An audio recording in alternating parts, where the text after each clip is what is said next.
Shalom, shalom, shalom, shalom à tous. Que Dieu vous bénisse, que Dieu soit béni. Amen. Nous sommes à notre programme de chaque vendredi.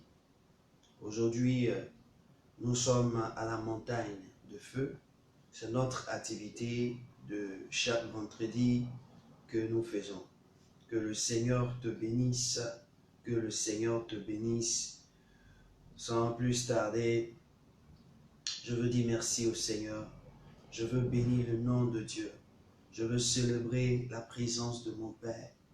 Oui, mon Dieu, merci encore ce matin. Oui, Jésus, merci encore ce matin. Je te loue, je te bénis, je te célèbre. Je t'exalte. Seigneur, c'est toi qui me donnes la vie. C'est toi qui me donnes la joie. C'est toi qui me permets d'être là ce matin. Combien de fois tu es merveilleux. Combien de fois tu es excellent. Combien de fois tu es glorieux. Combien de fois tu es célébré à jamais. Oh mon roi, ce matin, je tiens à te bénir. Ce matin, je tiens à te célébrer. Ce matin, je tiens à t'exalter. Ce matin, je tiens à te magnifier, car tu es vivant. Oui, c'est à cause de toi que j'ai le souffle de vie. C'est à cause de toi que je me porte bien. C'est à cause de toi que je me tiens ici et maintenant là, sur cette plateforme. C'est à cause de toi que Jésus-Christ, j'arrive à marcher. C'est à cause de toi que j'arrive, éternel mon Dieu, Seigneur, à parler. C'est à cause de toi. C'est à cause de toi. Et c'est pourquoi je tiens à te glorifier. Je tiens à t'exalter. Je tiens à te célébrer. Je tiens, ô Dieu, ô Seigneur, à t'exalter, roi des rois. Merci mon roi. Merci mon Seigneur. Merci Jésus-Christ. Merci pour ce matin. Merci Yahvé. Merci Saint-Saint. Merci ô Dieu. Merci Yahweh. Mon Père Dieu. Mon Père Roi. Mon Père Seigneur. El Shaddai. Que ton nom merveilleux. Que ton nom est merveilleux. Oui, ce matin, je profite de cette occasion pour te saluer, toi qui me vois, pour te dire shalom, shalom à toi. Oui, shalom, nous sommes à notre rencontre à la montagne de feu. Oui, la montagne de feu, c'est notre programme, notre activité que nous menons chaque vendredi. Et le Seigneur nous fait la grâce d'être là. Sois béni, sois béni, sois béni, sois béni, sois béni, sois béni, sois abondamment béni. Oui, je sais une seule chose. Savez que la parole de Dieu ne vient pas d'une manière hasardeuse. La parole de Dieu vient pour faire quelque chose, pour faire de merveilles dans notre vie. Quand tu entends la voix de Dieu, la Bible me dit dans le livre de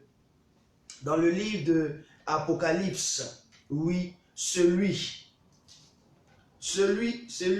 qui est heureux est celui qui écoute. Oui, Apocalypse chapitre 1. Je lis la parole de Dieu. Il dit, le verset 3, il dit, heureux celui qui lit et ceux qui entendent les paroles de la prophétie et qui gardent les choses qui y sont écrites, car le temps est proche. Alléluia. Oui, le Seigneur, notre Dieu, le Père qui a créé les cieux et la terre, dit que tu es heureux du fait que tu es en train de me voir parler. Parce qu'il lit est en train de parler, est en train de faire sortir des paroles, est en train de faire sortir des paroles qui ont été agencées d'une manière ordonnée. Et je suis là ce matin pour encore te parler, pour encore te révéler certaines choses. Alors tu es déjà heureux parce que tu as pris cette amabilité de te connecter quand tu as vu la vidéo, de te connecter. Je prie que le Seigneur te rende heureux. Là où ta vie n'a pas été heureuse, je déclare ce matin, sous l'autorité du Seigneur et sous le Saint-Esprit, que ta vie soit heureuse, que ta maison soit heureuse, que la joie vienne dans ton cœur, que la joie de tes enfants arrive et que maintenant, tout ce qui était pleurs disparaisse. Je déclare ce matin, sous la puissance de l'autorité de Christ. Que ton nom devienne un nom heureux. Ta vie devient une vie heureuse. Ta famille devient une famille heureuse. Ton projet devient un projet heureux.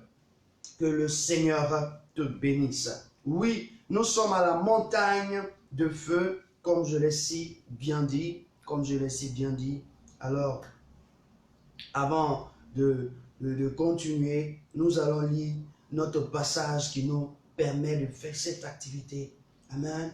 C'est Jean Jérémie, le verset 23. Nous lisons le chapitre 23, le verset 29. Jérémie chapitre 23, le verset 29, qui révèle qu'est-ce que nous sommes en train de faire. Quand tu viens à la montagne de feu, voici ce que faire. Ça, ce qui se passe dans la montagne de feu. Et je crois bien que après cette séance, nous allons demander à des personnes qui vont nous rendre un témoignage de nous écrire sur notre inbox.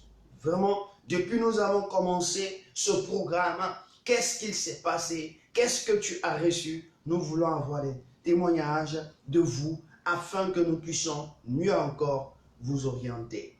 Il dit dans sa parole, Dieu, il dit, ma parole n'est-elle pas comme un feu? Amen, dit l'Éternel.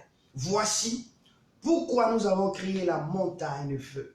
La montagne de feu, comme la Bible le dit. Ma parole n'est-elle pas un feu, dit l'Éternel des armées. Dit l'Éternel. Il dit, bien sa parole n'est-elle pas un feu? Or, la Bible déclare dans le livre de l'évangéliste Jean, selon Jean, au chapitre 1, au verset 1, au commencement était la parole. Et la parole était avec Dieu. Et la parole était Dieu.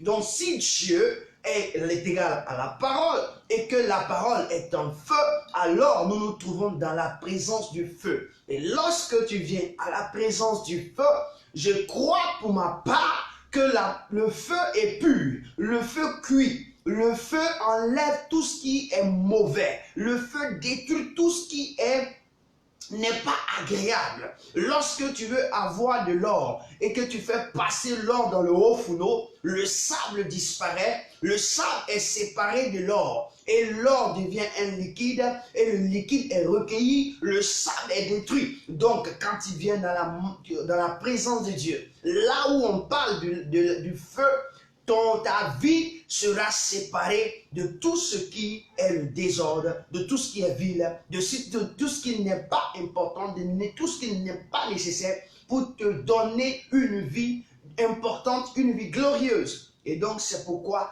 la montagne de feu existe. Que le Seigneur te bénisse. Et il continue, il dit, et comme un marteau qui brise le roc. Donc aussi la parole de Dieu devient un marteau qui brise le roc.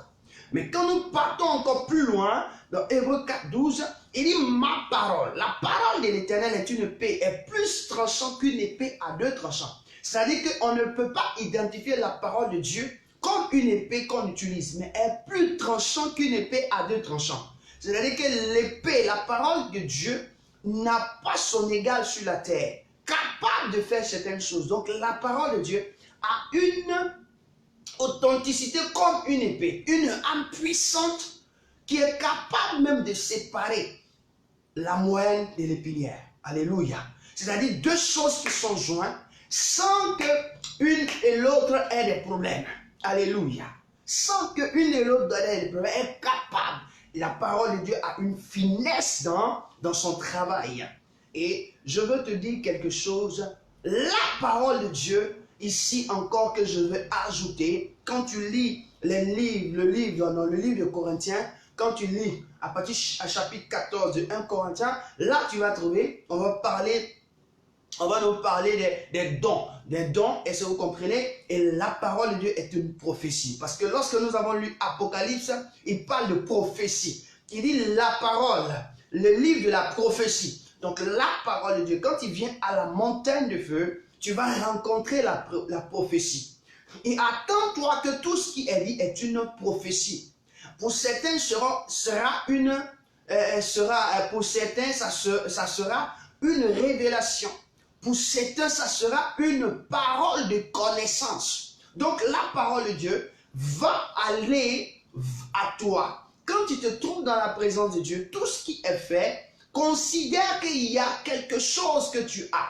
Considère qu'un message qui est donné est pour toi. Ne cherche pas loin. Nous avons pour habitude, quand nous sommes dans la présence de Dieu, et quand une révélation est donnée, et qu'on n'indexe pas quelqu'un, on pense que c'est une autre personne dont on parle. Mon frère, je veux te dire une seule chose. Dieu n'a pas créé deux hommes. Dieu a créé un seul homme. L'homme. C'est pourquoi il dit faisons l'homme à notre image. Il n'a pas dit faisons les hommes. Donc je suis content de te dire que si tu comprends le langage de Dieu, lorsqu'une parole sort, c'est pour toi et pour moi, nous sommes l'homme. Seulement si que nous nous sommes multipliés et nous sommes divers de forme, de tête, de taille, de yeux, de ce qu'on peut voir. Mais nous sommes identiques. Nous sommes identiques à notre origine. Nous sommes ce que Dieu appelle l'homme. Que tu sois une femme, que tu sois un homme, un masculin, je veux dire, tu es l'homme. Et là, tu dois recevoir la parole de Dieu quand elle est adressée. La première personne qui a reçu la parole, c'est l'homme. On n'a pas parlé à la femme. Dieu parle toujours à l'homme. C'est-à-dire, il n'a aucun... il ne voit pas le sexe, mais il voit l'entité homme. Dieu, quand il parle, il ne voit pas le sexe, mais il voit l'entité homme. La prophétie te révèle à toi. Et donc, quand tu te trouves dans un programme, en quelque lieu que tu te trouves, l'homme de Dieu, le serviteur de loin de Dieu, qui est en train de parler, ne promène pas tes regards inquiets. Ne cherche pas qui ça a adressé. Ne dis pas, c'est moi, on doit indexer. Mais sache que ta foi doit saisir cette parole. Alléluia.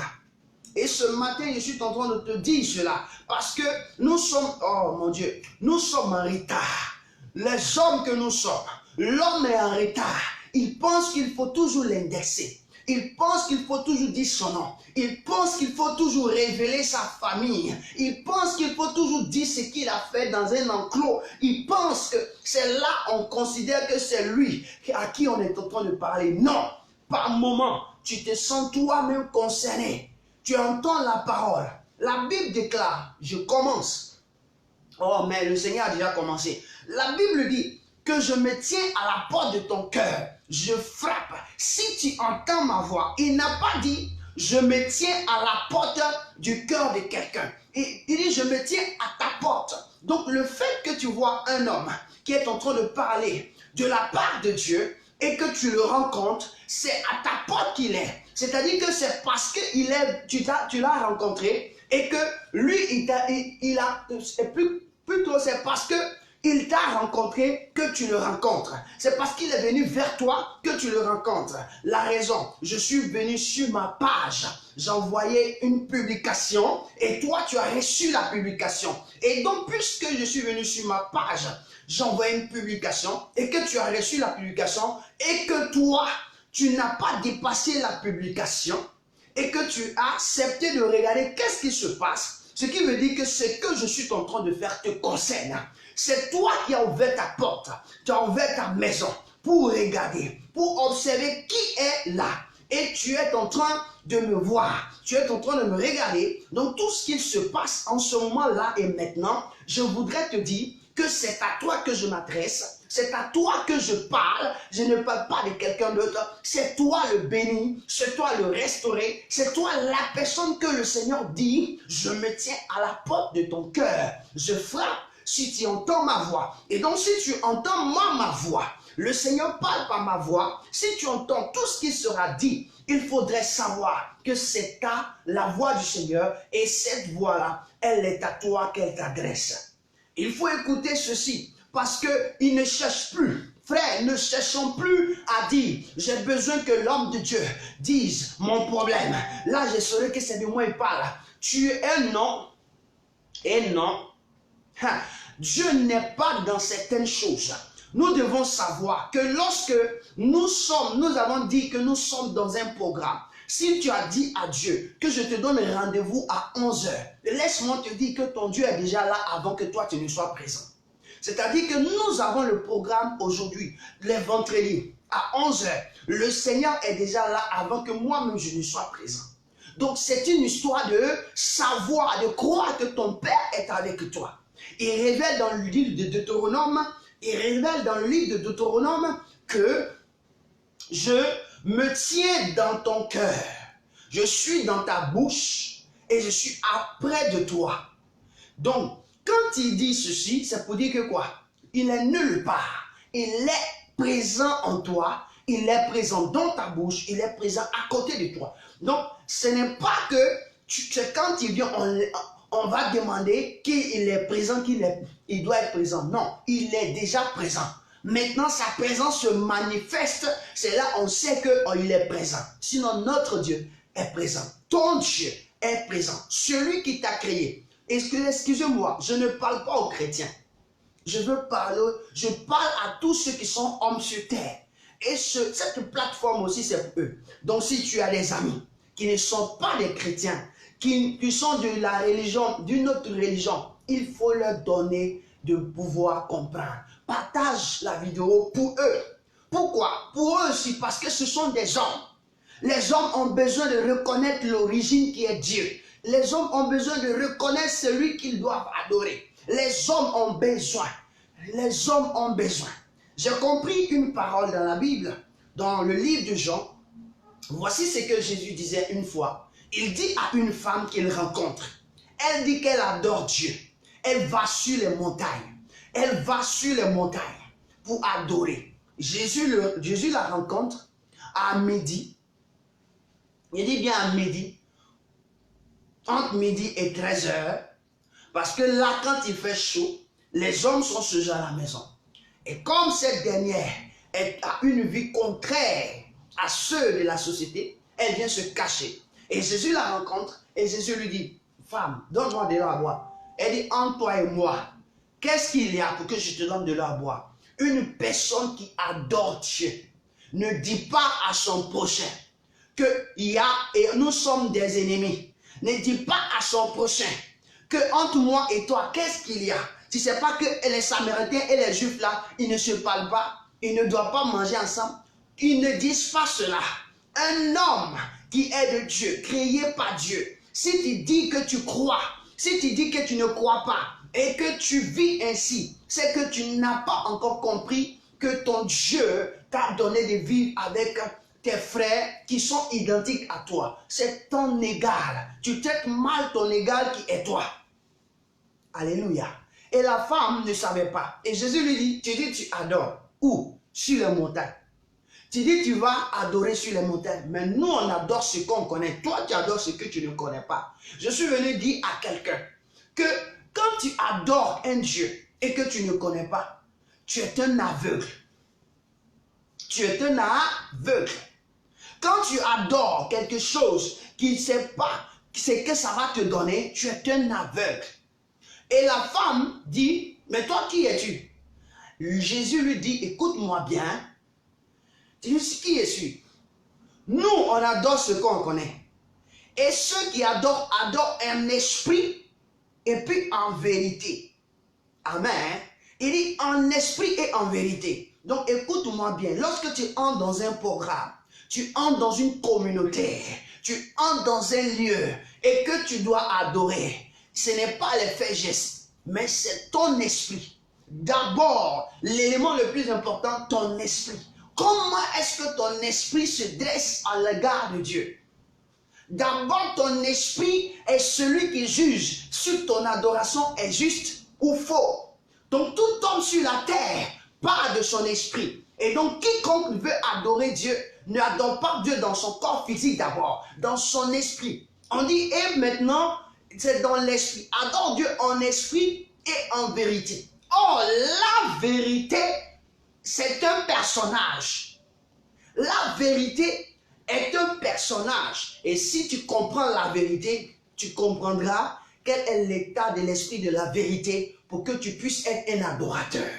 Et ce matin, je suis venu dire à quelqu'un que j'ai frappé à ta porte par ma vidéo, par cette plateforme, et tu as ouvert, et tu es en train de regarder. Je veux dire que tu es concerné à ce dont je suis en train de dire ce matin. Et prends cela comme une parole de connaissance. Prends cela comme une prophétie. Prends cela comme une révélation. Et prends aussi cela comme un feu qui va t'arriver. Pourquoi? Parce que le fait que tu ouvres la porte, ce qui va entrer là, c'est un feu. Ce qui va entrer là, c'est un marteau. Ce qui va entrer aussi, c'est une épée, plus tranchant qu'une épée. Et qui va foudroyer dans ta vie tout ce que tu ne savais pas, qui était un désarroi, qui était une bassesse pour toi. Que le Seigneur vous bénisse. Waouh! Oui, dans la montagne de feu, on ne s'attend à rien. On ne prévoit pas ce qu'on doit faire, mais c'est Dieu qui fait. La Bible dit un jour, Dieu dit à Moïse, monte à la montagne. Dieu veut parler à Moïse. Dieu veut donner un message à Moïse. Il dit, monte à la montagne. Waouh! Et Moïse dit au peuple, je vais à la montagne pour rencontrer Dieu.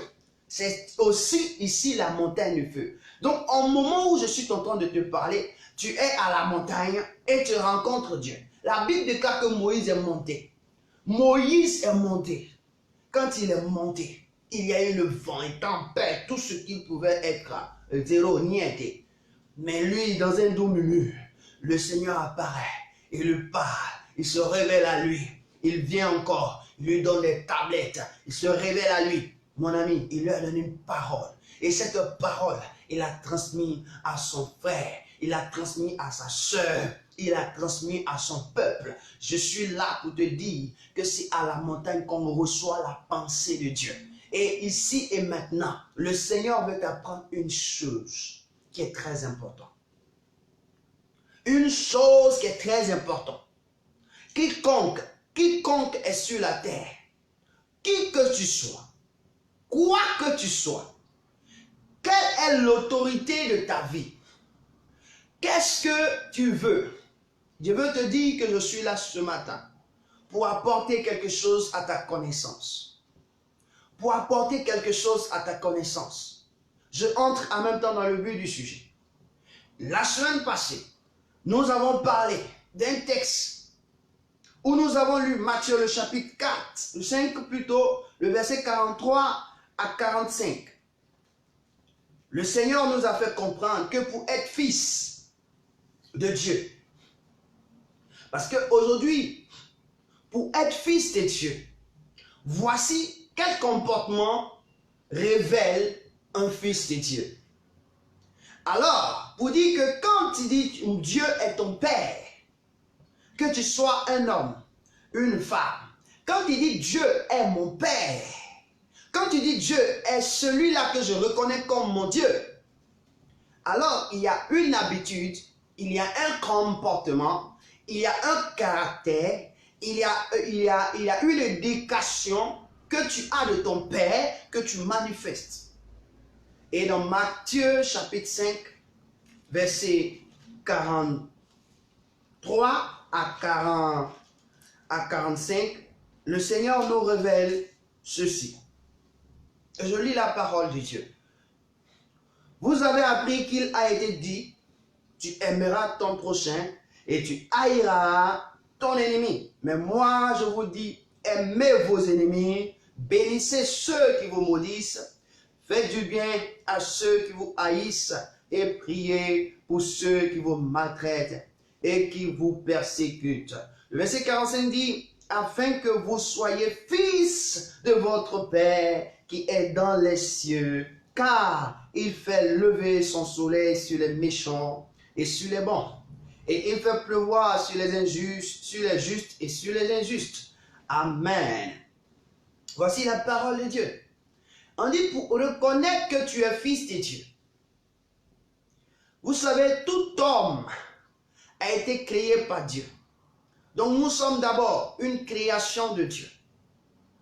Et la deuxième des choses que nous sommes des enfants de Dieu. Maintenant, la troisième des choses que nous devons être et que nous, Dieu pense que nous devons être, c'est être fils de Dieu. Ah. Dieu dit, faisons l'homme à notre image et selon notre ressemblance. L'objectif principal de Dieu, en te créant toi homme, c'est-à-dire quand je parle de homme, je ne vois pas le sexe. Je ne vois pas le sexe, je ne parle pas du masculin ni du féminin, je parle de l'homme. C'est-à-dire le genre féminin plus le genre masculin ensemble, c'est l'homme, avec le grand H. Ok? Donc, je vois l'homme dans son entité. Dieu n'a pas fait deux hommes, Dieu a fait l'homme. Il faudrait qu'on mette ça dans la tête. Donc, tous les messages que je vais t'apporter, tu dois te considérer en tant qu'homme. Même si tu as des sexes masculins, que tu as des sexes féminins, tu es homme en gras H. Donc, nous nous retrouvons en nous-mêmes. Et là, nous pouvons manifester Dieu. Et Dieu dit ici, pour qu'on t'appelle fils de Dieu. Amen. Pour qu'on nous appelle des fils de Dieu, il faudrait que nous ayons un comportement. Et nous sommes sur la 4e partie où il dit, priez pour ceux qui vous maltraitent et qui vous persécutent. Waouh! Priez pour ceux qui vous maltraitent et qui vous persécutent. Aujourd'hui, il y a un problème. On ne prie pas pour ceux qui nous maltraitent. On ne prie pas pour ceux qui nous persécutent. On prie pour ceux qui nous font du bien. On prie pour ceux qui nous aiment. On prie pour ceux qui nous donnent à manger. On prie pour ceux qui nous veulent du bien. Et ça, c'est l'erreur. C'est une erreur. Le Seigneur te dit ce matin que c'est une erreur. Il est bien beau de prier pour ces personnes, c'est-à-dire d'être reconnaissant aux faits gestes qu'ils ont dans ta vie. Mais la plus importante des choses que le Seigneur voudrait est que toi, tu puisses prier pour ceux qui te maltraitent. C'est-à-dire que quoi? Pour ne rien, tu ne leur as rien fait. Ils te maltraitent, ils te persécutent. Toi, tu dois avoir cette sensation-là d'élever la voix et prier pour eux. Je veux te révéler quelque chose. La Bible dit dans Matthieu chapitre 1, verset 21, Jésus est venu pour sauver son peuple de ses péchés. Donc, je résume. Je vais détailler. Jésus, c'est le Seigneur, le Sauveur. Sauver son peuple. Son peuple, c'est toi et moi. De quoi? De ses péchés. Le péché, la Bible déclare que le salaire du péché, c'est la mort. Donc, sauver son peuple de la mort. Ok. Celui qui est mort est celui qui persécute. Donc, celui qui est un persécuteur, c'est un mort. Celui qui maltraite son frère, qui maltraite, c'est celui qui est un mort. Donc, en raison, Jésus est venu sauver son peuple qui maltraite. Jésus est venu sauver son fils qu'il maltraite. Il est venu sauver l'homme qui est un persécuteur, qui est un maltraitant. Alléluia. C'est-à-dire que voici ce que le Seigneur est en train de nous dire. Jésus n'est pas venu sauver les bonnes personnes. Jésus est venu sauver les mauvaises personnes. Donc si toi, tu passes ton temps à sauver ceux qui sont bons, tu n'es pas égal à Dieu qui sauve les mauvaises personnes. Tu ne manifestes pas le caractère de Dieu. Tu ne manifestes pas l'amour de Dieu. C'est pourquoi la Bible déclare, car Dieu a tant aimé le monde qu'il a donné son Fils unique afin que quiconque croit en lui ne périsse point, mais qui ait la vie éternelle. Le fait de croire en Dieu, c'est manifester Dieu. Le fait de croire en Dieu, c'est manifester Dieu, c'est-à-dire c'est marcher selon le caractère de Dieu, c'est marcher selon le comportement de Dieu, c'est marcher selon la réflexion de Dieu. Et quand tu aimes, comme tu aimes tant, tu ne t'occupes pas de ce qui t'aime également, mais tu t'occupes de ce qui ne t'aime pas, afin de gagner ce qui ne t'aiment pas, pour que ceux qui t'aiment, tu puisses grandir ton royaume. Et Dieu est en train de nous révéler cela. Pourquoi? Parce que nous sommes dans un monde qu'il faut comprendre ces choses. Nous ne prions pas pour ceux qui nous maltraitent. Nous ne prions pas pour que ceux qui nous persécutent. La raison est que nous avons beaucoup de problèmes. À cause de cela, si tu commences à prier pour celui qui te maltraite, pour celui qui te vole, pour celui qui vient piller ta maison, si tu commences à prier pour lui, sa vie sera transformée. Sa vie sera rétablie. sa vie sera une vie convertie. Et lorsque sa vie sera convertie, il ne viendra plus te piller, il ne viendra plus te faire du mal. Mais notre cœur ne prie pas pour ces personnes. Nous avons dans notre cœur la haine pour eux. Nous avons la vengeance pour eux. Pour nous, nous voulons que ces personnes soient détruites. La Bible déclare que Dieu pouvait dire à David, attends-moi, je vais permettre à ce que tes ennemis soient ton marchepied. Il n'a pas dit, David, toi, il faut faire de tes ennemis ton marchepied. Il dit, moi, je vais permettre à ce que tes ennemis soient ton marchepied. Il dit, laisse-moi gérer tes ennemis. Il dit au peuple d'Israël, lorsqu'ils sont sortis de l'Égypte, il dit, soyez silencieux. Moi, je vais combattre à votre place. Il dit, l'Éternel combattra. Mais nous sommes des hommes. Nous sommes des hommes qui combattons à la place de Dieu. Là où il ne faut pas. Ce que nous devons faire, nous ne le faisons pas. Mon frère, je suis en train de te parler, toi homme qui me regarde. Je ne parle pas à une entité. Je ne suis pas une église. Une église n'a pas créé le monde. Amen. Une église n'a pas créé le monde. Un pasteur n'a pas créé le monde. Un prophète n'a pas créé le monde. La raison, il y a un homme qui a existé avant moi. Il s'appelle Job. Il pensait qu'il avait la connaissance de Dieu. Dieu lui a dit, écoute mon fils, à partir de Job 38, il a commencé à lui parler. Il a commencé à se révéler à lui. Mon ami, quand j'étais assis, quand je commençais à construire, quand j'ai commencé à faire la terre, tu étais là, mon ami. Dis-moi comment ça s'est passé. Dis-moi comment ça s'est passé. Dis-moi comment ça s'est passé. Ce n'est pas une histoire de religion. C'est une histoire de Dieu. Je suis venu te parler de Dieu. Ce matin, je suis venu te parler de Dieu. Il est temps que tu comprennes qu'il y a un homme qui a créé, il y a un propriétaire. Le propriétaire de la terre te dit que quand tu veux marcher sur la terre, il y a un comportement qu'il faut avoir sur la terre que moi j'ai créé. Et si tu ne vis pas selon la terre, le comportement et les lois de la terre, tu n'es pas égal à moi. Tu n'es pas appelé mon fils. Je prends un exemple.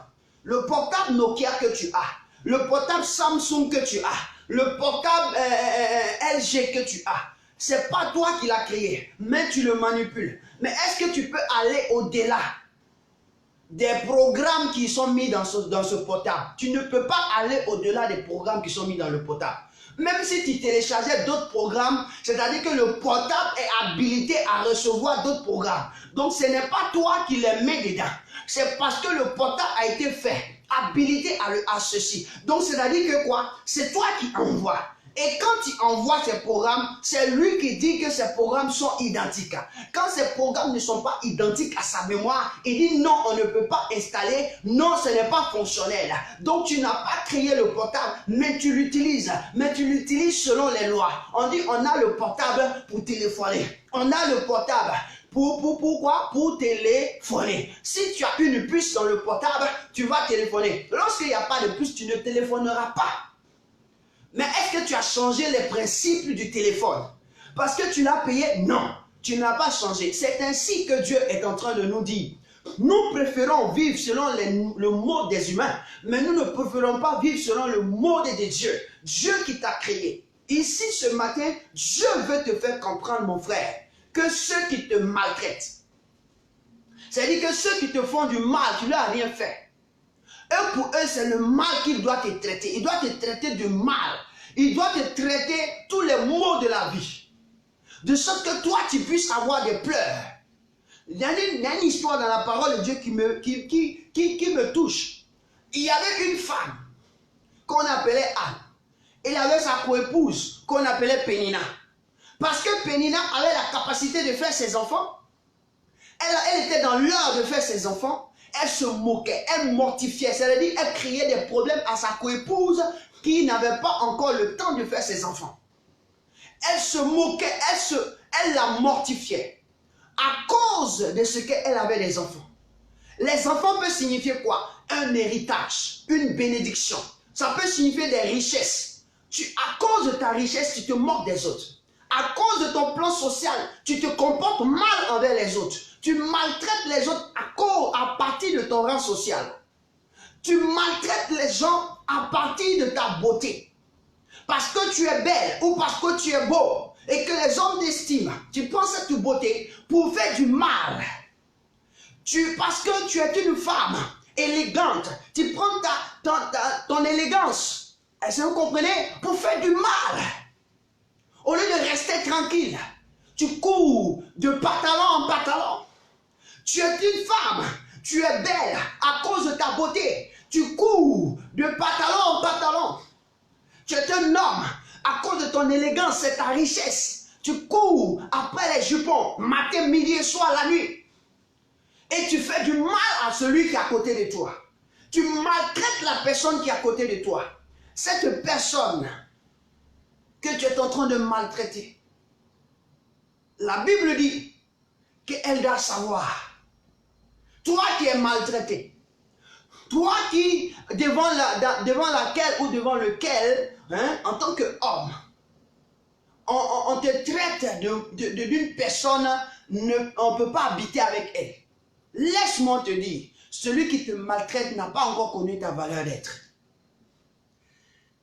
Je veux dire que les hommes sont ce que les hommes ont dérouté. N'a pas encore connu ta valeur d'être. Toi qui es maltraité, à cause de ce que tu as un manque dans ta vie, comme cette femme qui s'appelait Anne. Anne n'avait pas la possibilité d'enfanter. Parce que ce n'est pas son temps.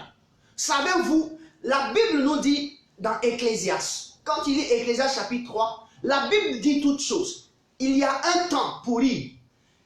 Nous allons lire cela. Il y a quelque chose que nous devons comprendre. Parce que les hommes n'ont pas encore compris ces choses. Et Dieu qui est notre Père voudrait que nous comprenions ces choses. Il y a un temps pour tout. La Bible nous révèle qu'il y a un temps pour tout.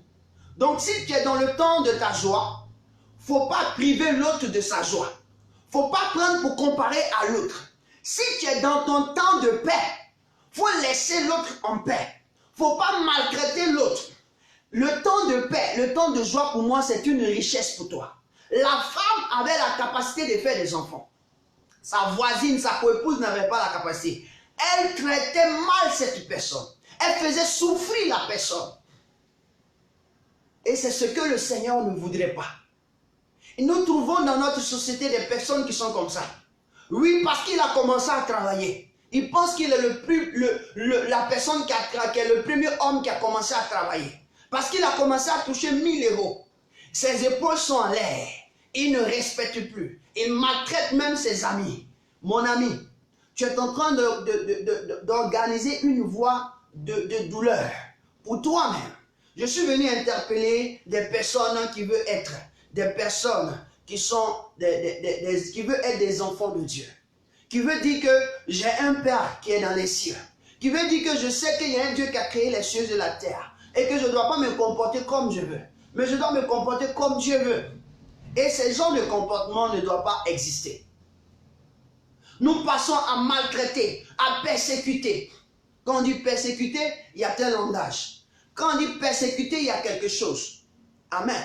La Bible dit que l'apôtre Paul, avant qu'il ne s'appelle l'apôtre Paul, il était Saul de Tarse. Il persécutait l'église à outrance. Ce qui veut dire que quoi? Persécuter, c'est dire quoi? Il était contraire aux œuvres que les disciples faisaient. Donc, il les pourchassait pour les tuer. Le simple fait que tu as eu du travail, le simple fait que tu as pris une femme, ton frère te persécute, ta mère te persécute, tes amis te persécutent. Ils disent pourquoi tu as pris la femme? Comme si c'est eux avec lesquels tu dois vivre pour l'éternité. Ils te persécutent, ils te font du mal. Je suis venu parler à quelqu'un. Si tu es dans le lot de ceux qui persécutent, je me tiens à la porte et je dis, arrête de persécuter la personne. Arrête de faire du mal à la personne. Parce que quand la Bible dit prier pour ceux qui font du mal, ça ne sera pas bien en ta faveur. Il faudrait que je sois véridique. Ça ne sera pas bien en ta faveur. Ça ne sera pas du tout bien en ta faveur. Nous devons prier pour ceux qui nous maltraitent. Nous devons prier pour ceux qui nous persécutent. Oui, je suis d'accord. Mais toi qui le fais, ça ne sera pas bien pour toi. Ça ne sera pas bien pour toi. Tu peux porter le fardeau de ceux que tu as maltraités. tu peux porter le fardeau de ceux que tu as maltraités. Quand tu seras un homme conscient, tout ce que tu as fait, Dieu va te donner ça. Et tu vas porter le fardeau sur la terre. Mon frère, tu ne pourras pas dire non. Parce que ce que tu as fait, tu vas le récolter. Je suis venu parler d'abord à ceux qui maltraitent. Si ta société, si tu as une société, une entreprise, cela ne veut pas dire que tes employés sont tes esclaves. Si tu as de la richesse, tu as une gloire, tu as un bien quelconque qui te permet qu'on te respecte dans la société, cela ne veut pas dire que tu dois les maltraiter, les persécuter. Pour ne rien comme ça, tu les mets en prison parce que tu es le gourou du quartier. Pour ne rien comme ça, il t'a dit bonjour. Pourquoi il m'a dit bonjour? Tu l'envoies à la police. Mon ami, il faut arrêter ce que tu fais. Ça ne sera pas bien pour ta faveur. Ça ne sera pas bien, ça ne va pas tourner bien. On ne reste pas éternellement riche. Voyez-vous, on ne reste pas éternellement riche. La Bible déclare que chaque chose a son temps. Et quand tu es dans ton temps, il faut savoir user de ton temps. Si tu ne sais pas user de ton temps, quand le temps va passer, tu vas pleurer avec de grosses larmes. Tu vas pleurer avec de grosses larmes. Et le Seigneur nous dit ceci, il y a un temps pour toutes choses, un temps pour toutes choses sous les cieux. Donc Dieu a organisé de sorte que il y a un temps pour chaque homme. Est-ce que vous comprenez? Quand je dis homme, je veux parler de l'être humain, mais qui est dans une diverse forme. Pour chaque homme dans sa forme. Est-ce que vous comprenez? Donc quand tu es dans la gloire, il ne faut pas prendre ta gloire pour maltraiter. Oui, moi je suis dans la gloire. Il ne faut pas maltraiter avec ta gloire. Il ne faut pas maltraiter avec ta gloire. Pénina a été mortifiée. C'est-à-dire que quoi? C'est-à-dire que sa coépouse a permis de telle sorte que Pénina même puisse se crier la mort. Puisse dire que c'est bon. Il est mieux que je puisse mourir que de rester. Mais Pénina avait compris quelque chose. Elle devait prier. Elle devait prier. Elle devait sa vie. Pénina passait toujours son temps à pleurer, à pleurer, à pleurer. Mais le jour qu'elle a compris qu'elle devait prier, je vous assure que la vie de Pénina a changé. Donc quand le Seigneur te dit, quand quelqu'un te maltraite, ce n'est pas de t'asseoir pour pleurer. Quand quelqu'un te persécute, ce n'est pas de t'asseoir pour pleurer, mais c'est de prier, c'est-à-dire que c'est très important de connaître la volonté de Dieu et prier. C'est pourquoi ce matin le Seigneur dit, priez pour ceux qui vous maltraitent et pour ceux qui vous persécutent. Mon frère, ma soeur, nous devons prier pour ceux qui nous maltraitent et qui nous persécutent. Si tu les connais, elle s'appelle X, elle s'appelle Akissi, elle s'appelle Alpha, elle s'appelle quoi? Elle s'appelle Y, elle s'appelle E. Mon ami, il faut commencer à dire Seigneur merci, parce que tu as mis celle-là sur ma voix, pour que je puisse prier pour elle, pour que je puisse prier pour elle, et qu'elle sache que toi tu existes. La première parole de Jésus à la croix, vous savez, Jésus nous a donné, est un prophète, un oint puissant. Et si tu crois au prophète, c'est que tu crois en Jésus. Et Jésus, dans un autre langage, s'appelle Issa. Amen. Donc, je veux te dire que quoi? Jésus a dit, la première des choses, après que Jésus fut maltraité, déchiqueté, chicoté, Jésus fait quoi? Jésus dit une première parole à la croix, Père, pardonne-leur car elles ne savent pas ce qu'elles font. Pardonne-leur car ils ne savent pas ce qu'ils font. Vous savez, dans ces temps-ci, le Seigneur m'a enseigné sur cette parole. Quand quelqu'un te persécute, quelle prière il faut faire pour lui? C'est la première des choses qu'il faut dire.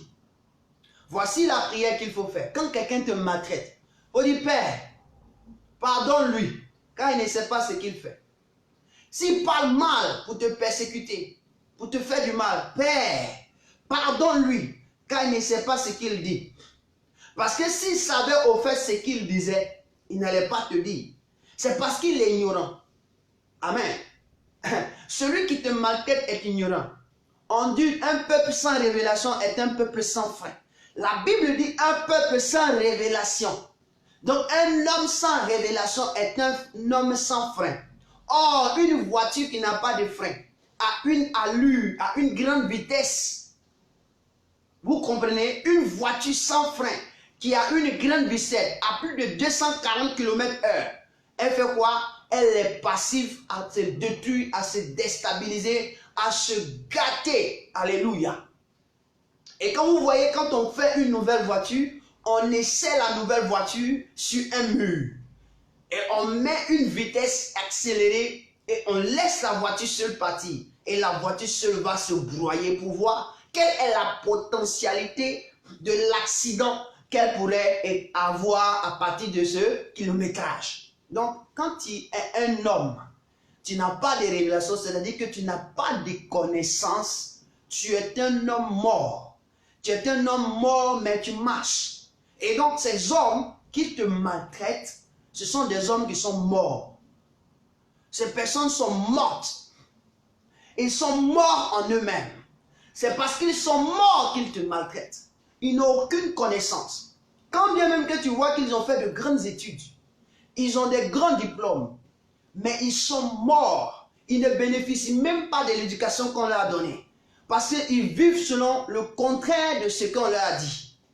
Ils vivent selon la réalité de ce qu'il se passe. Ils vivent dans un autre monde, mais sur notre monde. Et ces gens de personnes, ils manquent la connaissance. On dit, mon peuple périt par faute de connaissance. Donc c'est parce qu'ils manquent la connaissance. Et Jésus, qui le savait, a dit, Père, pardonne-leur, car ils ne savent pas ce qu'ils font. Donc la première prière que tu dois adresser à celui qui se pour la personne qui te maltraite, est que tu dois dire au Seigneur, Père, pardonne-lui, car il ne sait pas ce qu'il fait. Donc en ce moment où tu te trouves, je voudrais que tu commences à voir qui te maltraite.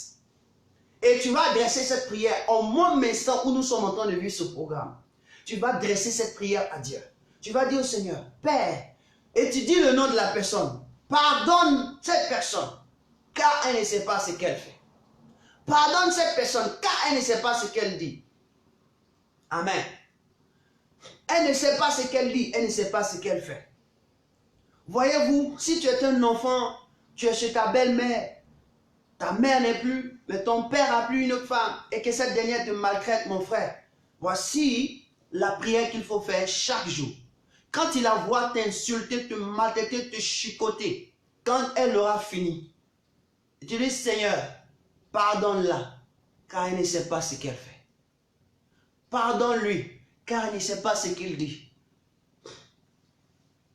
Si tu es dans un foyer où tu es maltraité, dans les débuts, c'était amour, amour, amour, mon amour, mon amour. Mais quand il a vu dehors, il est en train de te maltraiter, dis-lui, dans ta prière, ouvre ta bouche et dis, Père, pardonne-lui, car il ne sait pas ce qu'il dit. Parce que ce qu'il te dit te persécute, te maltraite. Il te traite de n'importe quoi. Tu es devenu son esclave. Dis au Seigneur, pardonne-lui. Et la deuxième parole que tu peux dire, la Bible déclare dans le livre de Timothée que Dieu voudrait que tous parviennent à la connaissance de la vérité. Voici le motif encore qui peut te demander de prier pour ces personnes. Amen. Il est dit dans la parole de Dieu que Dieu voudrait que tous parviennent à la connaissance de la vérité.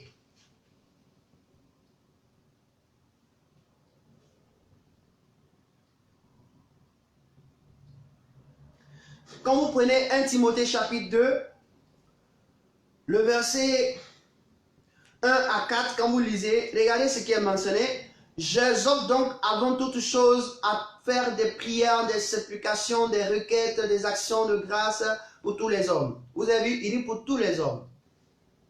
Pour les rois et pour tous ceux qui sont élevés en dignité, afin que vous meniez une vie paisible et tranquille en toute piété et honnêteté. Voyez-vous, quand tu ne pries pas, tu ne vas pas mener une vie paisible et de quoi? D'honnêteté. Parce que toutes ces autorités qui sont là, ce n'est pas eux qui marchent selon les pensées de Dieu. Nos autorités ne marchent pas selon les pensées de Dieu. Ils marchent selon les gains qu'ils ont préparés pour eux-mêmes. C'est pourquoi le Seigneur dit prier pour eux. Cela est bon et agréable devant Dieu notre Sauveur. On dit cela est bon et agréable devant Dieu. Donc quand tu pries pour celui qui te maltraite, tu fais ce qui est bon et agréable devant Dieu. Quand tu ne fais pas ça, tu fais le contraire de bon et agréable devant Dieu. Donc quand tu pries pour celui qui te persécute, tu fais ce qui est bon et agréable devant Dieu. Oh, ce qui est bon et agréable devant Dieu, mon frère, c'est quelque chose de puissant. Qui veut que tous les hommes soient sauvés et parviennent à la connaissance de la vérité. L'objectif de Dieu est que toi et moi, tous les hommes sur la terre soient sauvés. Donc si tu vois un homme faire du mal, te fait du mal, mon ami, si tu veux participer, être participant de la présence de Dieu, du message de Dieu, d'un message de regroupement, d'un message d'être sauvé, de sauver l'humanité, alors Dieu t'appellera son fils. Parce que tu es partisan de sauver l'humanité. Et toi, joue ta part. Joue ton rôle. Voici le motif. C'est pourquoi Jésus dit, priez pour ceux qui vous maltraitent et qui vous persécutent. Nous devons prier pour ces personnes. Aujourd'hui, dans nos nations, dans nos pays, nos autorités nous maltraitent. Ils nous persécutent. Nous-mêmes, on leur a donné le pouvoir. C'est eux encore qui prennent le pouvoir pour nous faire du mal, pour nous brigander, pour nous violer, pour nous faire ceci, pour nous tuer. Mon frère, on ne peut pas se venger parce qu'ils ont tout à leur disposition. Tu veux te venger, on va te faire ceci. La Bible déclare que la vengeance appartient à Dieu. Et la seule chose qui t'appartient, c'est de prier pour ceux qui te tuent. C'est de prier pour ceux qui te maltraitent. C'est prier pour ceux qui ne veulent même pas que tu travailles. Tu passes un concours. Le concours, on dit, tant que leurs fils et les enfants, leurs neveux, leurs cousins n'ont pas encore eu de poste, vous les autres là, vous ne pouvez pas avoir de poste. Prie pour eux. Prie pour eux. C'est ce que le Seigneur Dieu est en train de nous ouvrir l'esprit dessus. Parce que nous sommes sa race. Et lui, son désir est que tout soit sauvé. Alors s'il t'a mis sur la terre, c'est parce qu'il sait que tu es son représentant.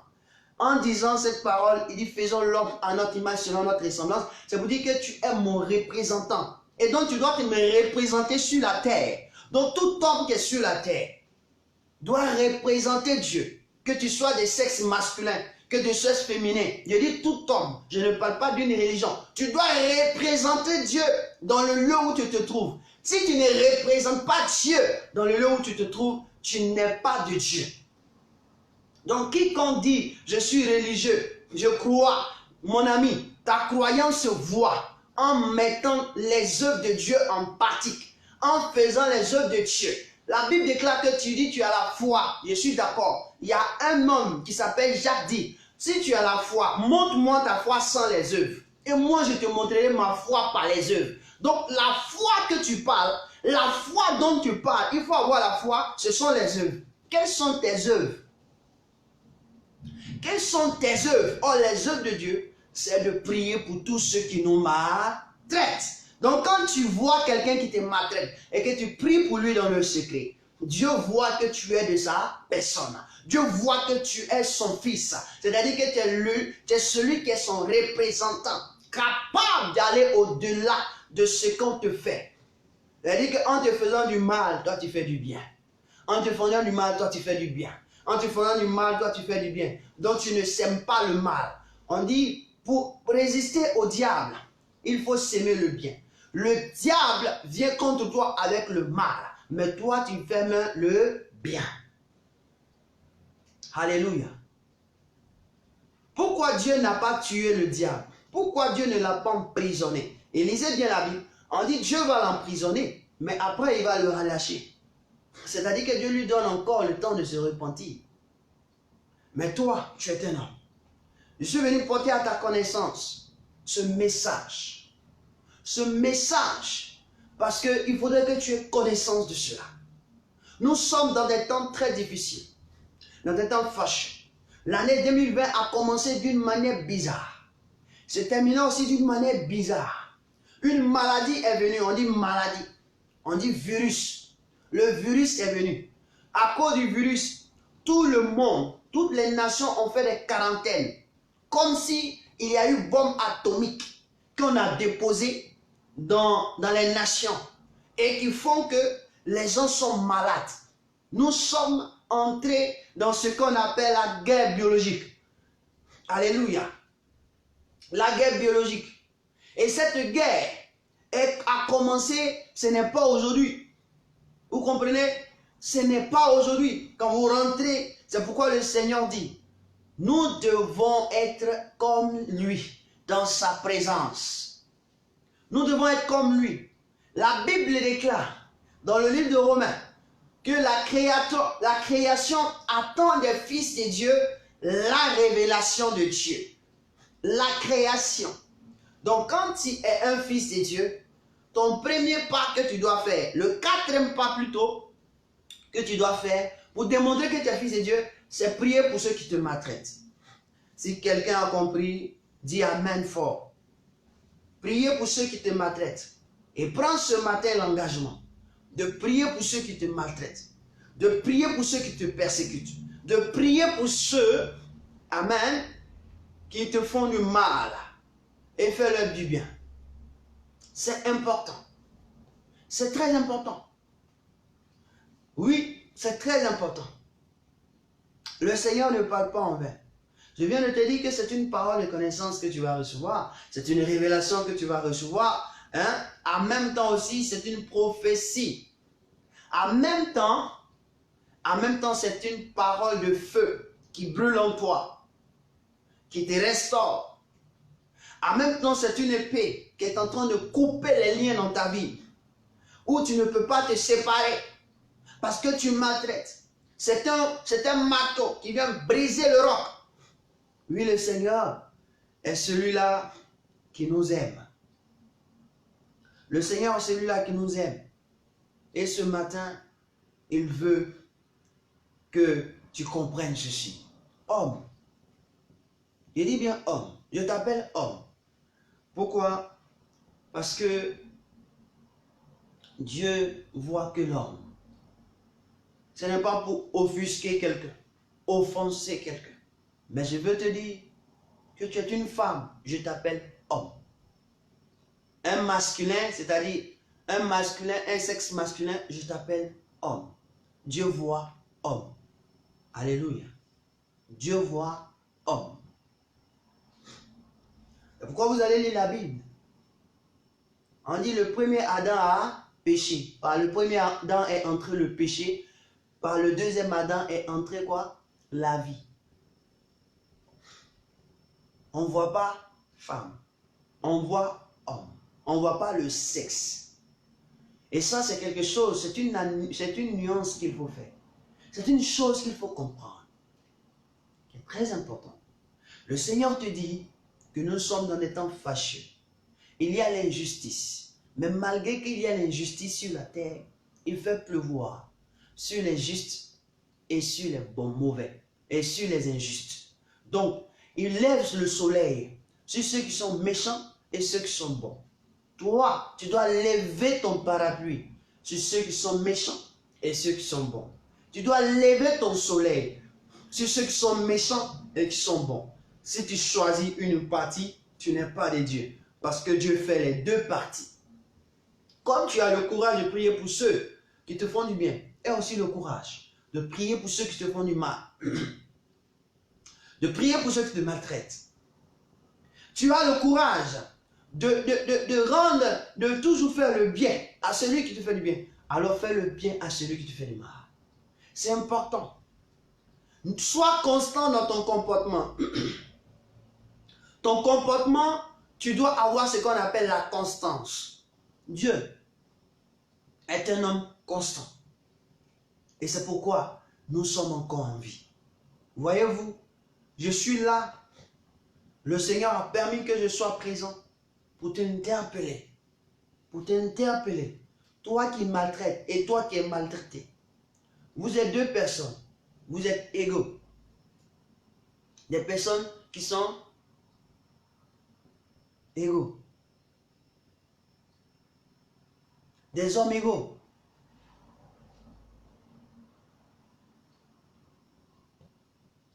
Vous avez une égalité. Quand on dit une personne, d'une personne, on parle d'égalité. Donc, des hommes égaux, des personnes égales, des personnes qui sont égales. Excusez-moi, premièrement j'ai dit égaux. Des personnes qui sont égales. On dit une personne. C'est important. Et si j'ai dit ceci, c'est pour te faire comprendre cela. Si tu veux que je m'exprime ma langue, dans ma langue, tu ne comprendras pas ce que je suis en train de te dire. J'emprunte une autre langue qui me permet de pouvoir me faire comprendre à des personnes. Parce que ma langue maternelle, quand je vais te dire un mot, tu ne comprendras rien de ma langue. Donc ne me juge pas à partir d'une faute que je fais. Amen. Je veux te le dire. Parce que souvent, on perd la vision des choses par les petits jugements. Fais-moi du bien. Alléluia. Et je suis venu dire à quelqu'un que la quatrième étape pour être fils de Dieu, pour qu'on puisse t'appeler, tu es enfant de Dieu, ce n'est pas de faire les prières matin, midi et soir. C'est une bonne chose de prier. Comme on vient de le dire, c'est une bonne chose. Mais encore, ça doit se vivre dans notre caractère. Ça doit être un comportement. Parce que Jésus l'a montré. Quand tu finis de prier, c'est pour l'appliquer là qu'il y a problème. Parce que quelqu'un qui prie se comporte. Parce que ce que tu as dit à Dieu, ce n'est pas que tu as fini de prier et puis c'est fini. Et puis tu le vois comme un ennemi. Hein? Non. Tu le vois comme une personne à ne pas saluer. Non. Tu viens de prier, tes œuvres vont témoigner ce que tu as dit à Dieu.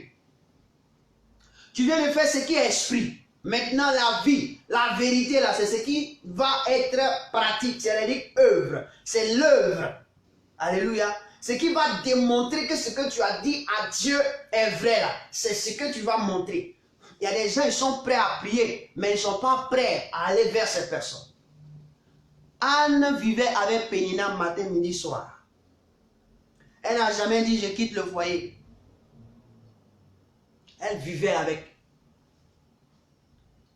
Au contraire, elle était même devenue boy de Pénina. Pour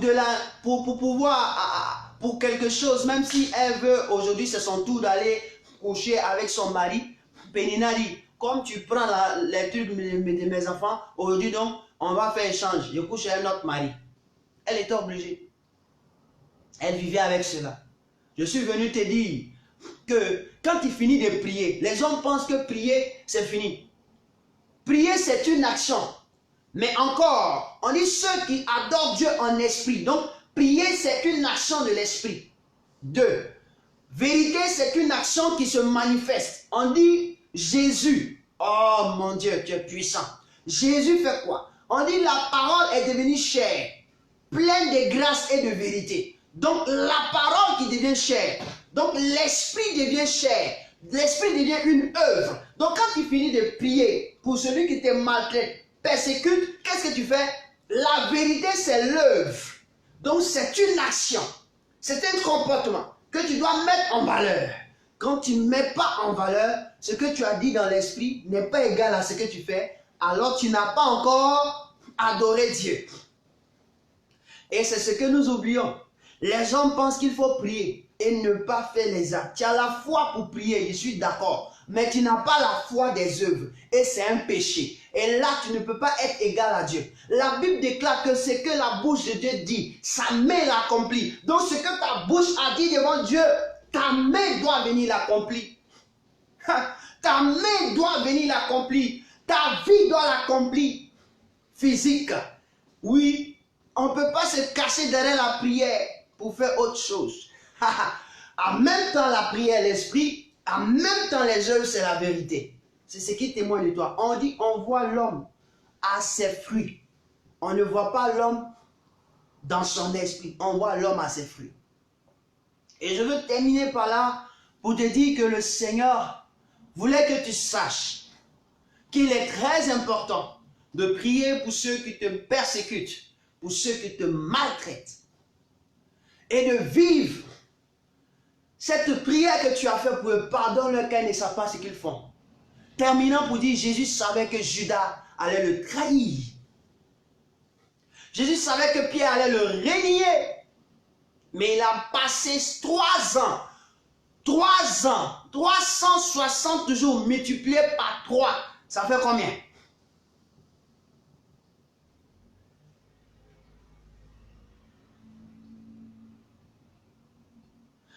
3 fois 8, ça fait combien? Ça fait 360 jours, oui. 3 fois 6, ça fait 18. 3 fois 3, 9 plus 1, ça fait 10. Ça fait quoi? 10, 8, donc ça fait 1000. Ça fait 1080. Plus de 1080. Jour pour jour, il a vécu avec ces personnes.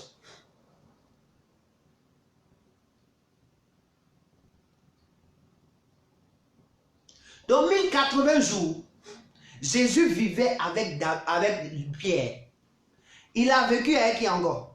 Avec Philippe. Il a vécu avec qui encore? Avec Judas. Mon ami, toi tu finis de prier. Quand Jésus s'éloignait pour prier là, il revenait avec eux. Il se démontrait, il montrait l'œuvre qu'il faut faire. Quand il finit de prier, il faut venir montrer. C'est pas prier seulement. Non, prie seulement. Non, prie seulement. C'est pas ça. La vie chrétienne, c'est faire d'esprit et de vérité. C'est faire d'esprit et de vérité. La vie de croyance, celui qui dit que je crois en Dieu, c'est pas de faire les 4 prières par jour. Quand tu finis de faire tes 4 prières par jour, ou tes 5 prières par jour, mon ami, ton comportement doit détecter. Ton comportement doit montrer ce que tu as fait là. Les 5 prières, ça doit montrer. Quand tu finis une prière, ton comportement doit montrer ce que tu viens de faire. Et là, on saura que tu es Dieu. Parce que ce que Dieu dit, c'est ce qu'il fait. Donc, ce que tu viens de dire à Dieu, ou bien tu viens de faire sortir, c'est ce que tu dois faire. Et si tu ne le fais pas, Dieu te voit comme une personne qui n'est pas à son image et selon sa ressemblance. Et c'est ce qu'il va nous disqualifier. Ça va nous disqualifier. Ce matin, Dieu est venu t'interpeller parce qu'il voudrait bien que tu comprennes. C'est très important. Pour être fils de celui qui est dans les cieux, tout le monde se réclame des enfants de Dieu. Je n'ai pas dit non. Tous, nous sommes des enfants de Dieu. Je suis d'accord. Mais tous ne sommes pas les fils de Dieu. Il dit bien tous, nous sommes enfants de Dieu. Je suis d'accord. Tous ne sont pas fils de Dieu. Tous on est créatures de Dieu. Je suis d'accord. Mais tous ne sont pas enfants de Dieu. Je suis aussi d'accord. Amen. Tout ce que tu voulais dire, je serai d'accord. Mais la seule chose pour que tu sois fils de Dieu, pour que tu sois appelé fils de Dieu, c'est-à-dire celui qui est le représentant de Dieu sur terre, et que tu puisses hériter du royaume de ton Père, mon ami, tu dois te comporter comme ton Père se comporte. Un enfant ne peut pas se comporter comme son Père se comporte. Mais physiquement, quand on nous montre, on dit un enfant copie sur tes parents. Donc si tu es un enfant, tu dois commencer à copier. Mais quand tu deviens un homme, c'est-à-dire que tu as fini de copier. Tu es devenu un fils, tu as fini de copier. Tu mets ce que ton père fait à la base. Tu mets ce que ton père fait et tu présentes. C'est là Dieu dit, c'est mon fils. Celui qui copie est en train d'apprendre à être comme. Donc on peut l'appeler un enfant. Il est en train d'apprendre à apprendre comme. Donc quand il dit que je suis enfant de Dieu ou je suis un fils de Dieu, il y a une nuance. Il faut comprendre quelque chose. Nous tous, nous voulons hériter le trône qui est là-bas. La Bible déclare que Jésus, et je termine par là, la Bible dit que Jésus dit ceci, je vais préparer une place dans la maison de mon Père et je viendrai vous le chercher et là où je serai, vous serez avec moi. On veut le paradis. La place que Jésus est parti préparer, c'est le paradis.